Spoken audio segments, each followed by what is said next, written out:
Bosses don't talk, we just sit back and listen. Then make boss moves. She like to argue, so I sent that bitch to law school. Preach.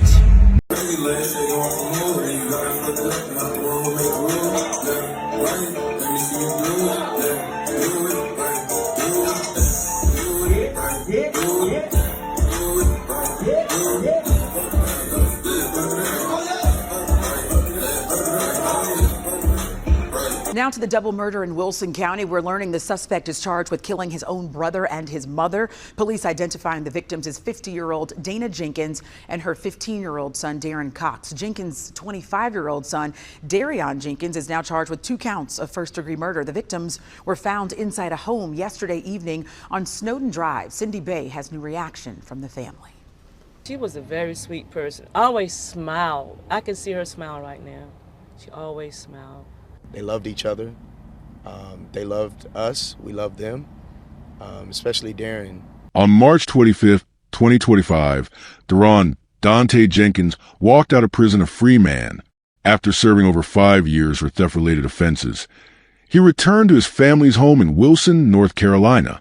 His mother, Dana Vanessa Jenkins, welcomed him back into her house, a decision that would prove fatal just 6 days later.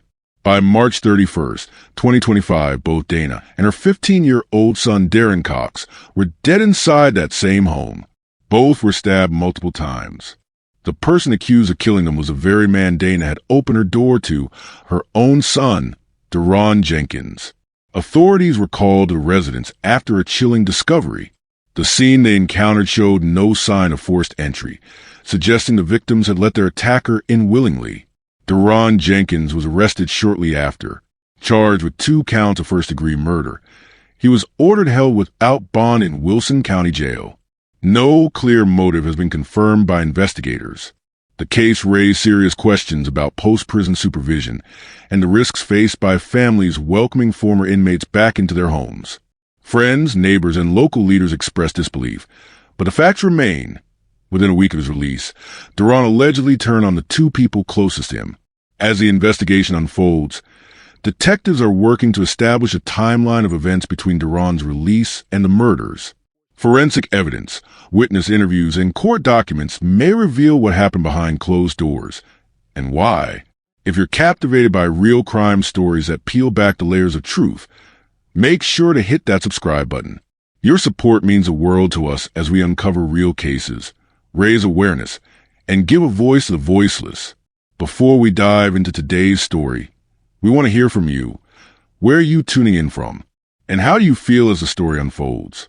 Welcome to Deadly Crime Unmasked, the show where we expose the shocking crimes that rip through communities and the chilling secrets lurking behind closed doors. These are real people, real events, real consequences. Don't forget to subscribe and activate notifications. You won't want to miss the gripping story that's coming up. Now, let's dive in. He's in jail tonight with no bond, charged with murdering his mother and 15-year-old brother. Police say the mother, identified as Dana Jenkins, and the juvenile were found inside a home on Snowden Drive Monday. Yeah, CBS 17's Baron James joins us live outside that home tonight. Baron, you've learned Jenkins was on parole after being released from prison just last week. Yeah, Angela and Liz. In fact, 1 week ago today, his family tells me, he got out of prison and came here to this house, this duplex, his mom's home, apartment A, where police found the suspect as well as the bodies of his mother and little brother. Dana Vanessa Jenkins was a 50-year-old woman and a longtime resident of Wilson, North Carolina. Known within her community, Jenkins lived a seemingly quiet and structured life in a modest neighborhood. Public reports and neighbor statements consistently describe her as a hard-working woman who prioritized her family. Jenkins maintained an image of responsibility and dedication to her household. Although formal employment records have not been publicly disclosed, multiple local reports suggest that Jenkins was employed in the healthcare sector, possibly in a caregiving or nursing-related capacity. Her choice of work indicated a nurturing and service-oriented professional life, which aligned with the way her neighbors perceived her personal character. Dana Jenkins' personal life, however, reflected complexities not visible on the surface. She was known to have maintained a relationship with her son, Darren Dante Jenkins, despite his established criminal history. Information gathered from community interviews and preliminary investigation reports suggest that Jenkins remained supportive of Darren through his multiple legal issues and periods of incarceration. She reportedly allowed him to return to her home following his most recent release from prison on March 25, 2025. This pattern of support extended even after Darren's criminal behaviors had escalated beyond minor offenses. Her decision to welcome him back into the household may have been influenced by familial bonds or belief in giving him another opportunity to reintegrate into society. Regardless of motivation, this arrangement placed Dana Jenkins in close proximity to her son during a critical period following his release. No record suggests that Dana Jenkins ever filed police reports or restraining orders against Darren, nor is there any public record indicating she sought external help concerning his behavior after his return home. At the time of her death, she was living with both Darren Jenkins and her younger son, Darren Cox. Darren Cox, age 15, was a biological son of Dana Jenkins. Information regarding his father is not publicly available. Cox was enrolled as a high school student within Wilson County's public school system at the time of the incident. Available records and community statements indicate that Darren Cox maintained a low profile in school and within the neighborhood. Teachers and neighbors reportedly described him as a quiet and well-behaved teenager. There are no public reports linking him to disciplinary issues, legal trouble, or any known conflicts with his older half-brother, Darren Jenkins. The nature of Darren Cox's relationship with Darren prior to the incident remains unclear. Darren Jenkins' known criminal record includes multiple theft-related offenses. In 2019, he was arrested and later convicted on charges connected to theft and property crimes. Specific details of these offenses, including the nature of the stolen property, the circumstances of the arrest, and whether violence was involved, have not been publicly disclosed in full. Following his conviction in 2019, Jenkins was sentenced to serve a term exceeding 5 years in a North Carolina State Correctional Facility. His incarceration period reflects either a serious offense or a combination of charges that resulted in an extended sentence. Throughout his prison term, there are no public records indicating his participation in rehabilitation programs, behavioral reform initiatives, or educational opportunities. The absence of such records raises questions about his preparedness for reintegration into society upon release. Jenkins completed his prison term and was officially released on March 25, 2025. His release marked the beginning of a critical post-incarceration period that culminated in the fatal incident involving his mother and half-brother. After his release in March 2025, Darren Jenkins returned to his mother's residence in Wilson, North Carolina. This return suggests that he lacked independent living arrangements or external support networks capable of housing him following incarceration. There is no documentation of Jenkins securing employment upon release. Additionally, no evidence has emerged indicating his involvement in any structured community reintegration programs, such as parole supervision, mandatory counseling, or job placement services. Whether or not he was under any form of post-release supervision remains unknown based on publicly available information. Within the 6 days following his return home, there are no known reports of Jenkins engaging with community resources, law enforcement, or any form of public assistance. His activities during this period remain largely undocumented, aside from residing in the family home. On March 25, 2025, Darren Dante Jenkins was officially released from prison in North Carolina. His release marked the end of a sentence stemming from prior theft-related convictions. Immediately after his release, Darren moved back into his mother's residence in Wilson, North Carolina. The address, known to local law enforcement from past unrelated incidents, became the center of attention just days later. Upon his return, Darren re-entered a household headed by his mother, Dana Vanessa Jenkins, and shared with his 15-year-old half-brother, Darren Cox. According to available records and neighbor accounts, Dana had maintained the household during Darren's incarceration and was regarded as a steady presence in the community. There are no publicly confirmed records of any supervised post-release program for Darren, nor any indications of employment or structured community reintegration efforts being in place at the time. In the days following his return, the internal dynamics of the household remain largely undocumented. Law enforcement sources have not disclosed any prior police reports regarding domestic disturbances between March 25th and March 31st, 2025. However, investigative reporting and community commentary suggest there may have been private tensions within the household. Whether these tensions arose from Darren's adjustment back into the family home, personal conflicts, or financial strain remains a subject of investigation. The relationship between Darren and his younger half-brother Darren, in particular, lacks any formal documentation. As of July 2025, there are no confirmed accounts detailing interactions, arguments, or conflict between the two in the lead-up to the homicide. On March 31st, 2025, events inside the Jenkins household escalated fatally. Although the precise time of the attack has not been officially confirmed by authorities, law enforcement reports indicate that the incident occurred sometime during the day, prior to the arrival of responding officers.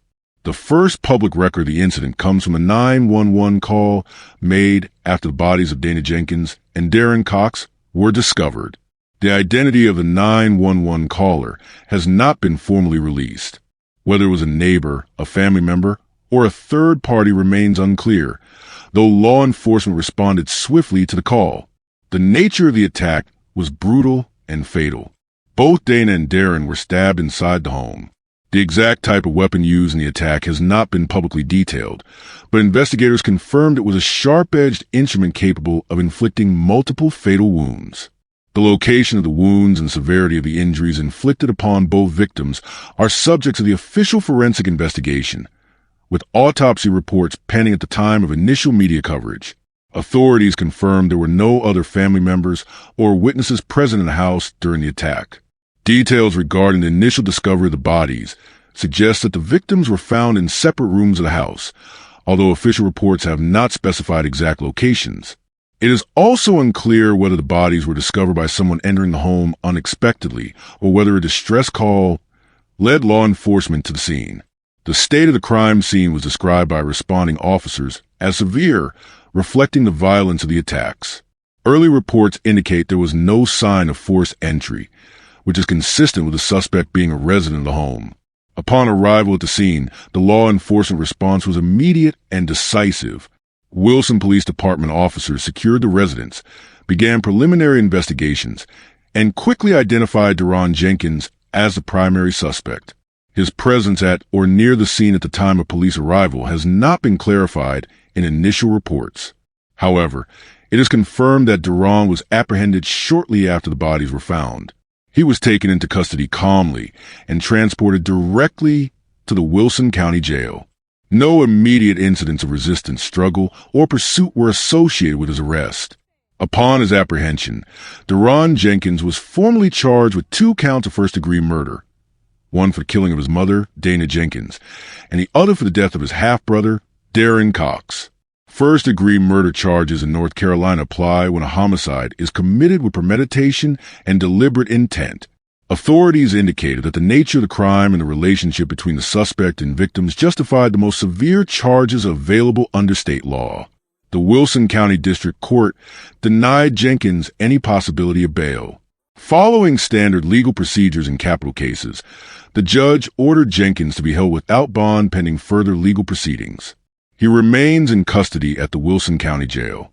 The Wilson Police Department confirmed Darren Jenkins' identity as the primary suspect during their initial press release following his arrest. The department also acknowledged Jenkins' prior criminal record, which included convictions for theft and property crimes committed in 2019. He had been released from prison only 6 days prior to the murders after serving a 5-year sentence. In their official statement, Wilson Police described the incident as a domestic homicide investigation and confirmed that Jenkins was cooperating with authorities at the time of his arrest. The statement also assured the public that there was no ongoing threat to the community.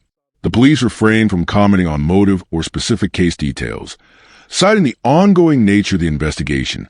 Following the discovery of the bodies inside the Jenkins family residence, Wilson Police, assisted by forensic investigators, secured the crime scene for evidence collection. Preliminary forensic reports confirmed that both Dana Jenkins and Darren Cox died from sharp force injuries consistent with stabbing. The autopsy reports, although not fully disclosed to the public, indicated that both victims sustained multiple stab wounds, suggesting a violent encounter. The crime scene yielded critical physical evidence, including blood samples, fingerprints, and possible DNA evidence. Law enforcement also recovered a bladed weapon at the scene, believed to be the murder weapon. The weapon is undergoing forensic analysis to establish a direct link to Jenkins. Investigators are examining the weapon for fingerprints, DNA traces, and blood residue. Authorities also collected surveillance footage from neighboring homes and local businesses. The footage is being analyzed for any evidence of Jenkins' movements before and after crime. Forensic technicians examined Jenkins' clothing and personal belongings for trace evidence that could connect him further to the crime scene. As of the latest updates from law enforcement, no official motive has been confirmed in the killings of Dana Jenkins and Darren Cox. Police have neither ruled out nor confirmed theories regarding Jenkins' reasons for committing the double homicide. Investigators are considering several possibilities, including unresolved personal conflicts between Jenkins and his family members. Sources close to the family reported that Jenkins had struggled to reintegrate into society following his release from prison. Mental health factors are also under consideration. There are no public records indicating that Jenkins had been under mental health supervision following his release. However, investigators are reviewing any available medical or psychological history to determine if mental health played a role in the attack. Family tensions, particularly related to Jenkins' past criminal behavior and his mother's willingness to accept him back into her home, are also a focus of the inquiry. Law enforcement has been interviewing extended family members and friends to uncover any known disputes or patterns of hostile behavior that may have escalated in the days leading up to the murders. At this time, police have not released information about whether the crime was premeditated or committed in the heat of the moment. The investigation remains open, with all possible motives being thoroughly examined. As part of their investigation, police interviewed neighbors and individuals familiar with the Jenkins family. Neighbors reported no visible disturbances or suspicious activity on the day of the murders. Some neighbors described the family as quiet, noting that they rarely interacted with others in the neighborhood. There were no reports of loud arguments, fights, or visible confrontations from the Jenkins residence in the days prior to the incident. Family friends provided statements that may shed light on Jenkins' behavior after his release from prison. Some indicated that Jenkins seemed withdrawn and exhibited signs of emotional instability. Others mentioned that Dana Jenkins had expressed concerns about her son's adjustment to life outside prison, but had reportedly hoped he would change for the better. Despite these insights, no specific witness accounts have pointed directly to a foreseeable violent incident. Law enforcement has not disclosed whether any formal complaints or warnings about Jenkins' behavior were made before the murders. Investigators are also reviewing any possible prior reports of domestic disputes involving Jenkins that may have been filed with local law enforcement. As of the latest reports, no protective orders or prior charges of domestic violence involving Jenkins had been confirmed. The earliest reports of the double homicide emerged from Wilson County's local news outlets within hours of law enforcement confirming the deaths. Wilson County news agencies provided immediate updates, detailing the crime scene location and preliminary information shared by the Wilson Police Department. The Wilson Times and other local stations reported that authorities have been dispatched to the Jenkins family residence on March 31, 2025. Inside the home, they discovered the bodies of 50-year-old Dana Jenkins and her 15-year-old son, Darren Cox. Both victims had suffered fatal stab wounds. Local reporters emphasized that Darren Jenkins, the eldest son of Dana Jenkins, had been arrested without incident shortly after the bodies were found. His arrest came less than a week after his release from prison, a detail that became a key focus of the reports. Shortly afterward, regional news affiliates, including WBTV, based in Charlotte, North Carolina, began covering the story extensively. WBTV highlighted Darren's prior criminal record, his recent release, and the circumstances surrounding the murders. Their coverage included interviews with neighbors and community members who expressed concern over the nature of the crime and its sudden occurrence within their community. ABC 7 Chicago, though based outside of North Carolina, picked up the story through its national syndication of violent crime reports. They presented factual coverage, focusing on the timeline of Darren's release from prison and the speed at which he allegedly committed the double homicide. Their reports referenced police statements, documented the charges filed against Jenkins, and relayed information about the pending legal proceedings. National true crime outlets, both digital and broadcast, soon amplified the case. Online platforms summarized police reports and media statements, emphasizing the aspect of familial betrayal. These reports repeated the core facts.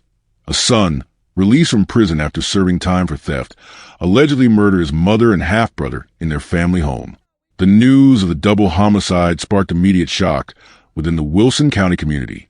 Residents expressed disbelief that such a brutal crime could happen in a seemingly peaceful neighborhood. Community members who knew Dana Jenkins described her as supportive of her children and engaged in local activities, though no emotional reflections were emphasized in official reports. Community reactions, as reported by local media, often included questions about the effectiveness of post-incarceration monitoring.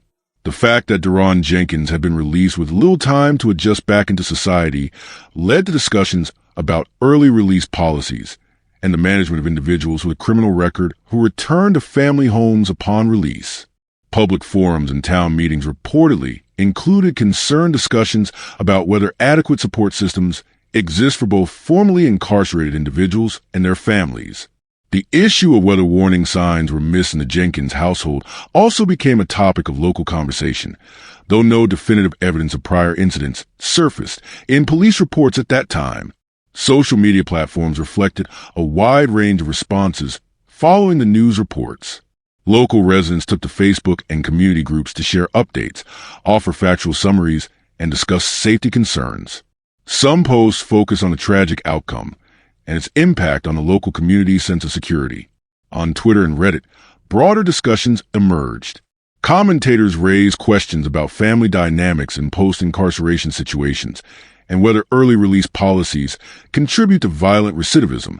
The topic of family violence, particularly cases where released offenders commit crimes against relatives, became a central theme in many threads. Hashtags relating to family homicide, prison release policies, and violent crimes circulated, with users referencing official media sources to share verified facts. While emotional posts existed, most public discourse focused on systemic concerns regarding post-prison supervision, parole board decisions, and community safety measures. Darren Dante Jenkins made his first court appearance in Wilson County District Court shortly after his arrest. The date of the arraignment was April 2nd, 2025. During the arraignment, formal charges were read against Jenkins. 2 counts of first-degree murder. A court-appointed defense attorney was assigned to Jenkins, as confirmed by court records. No plea was entered during the initial appearance, and Jenkins was advised of his legal rights. The defense made no public statement, and no immediate indication of Jenkins' legal strategy was provided in court transcripts.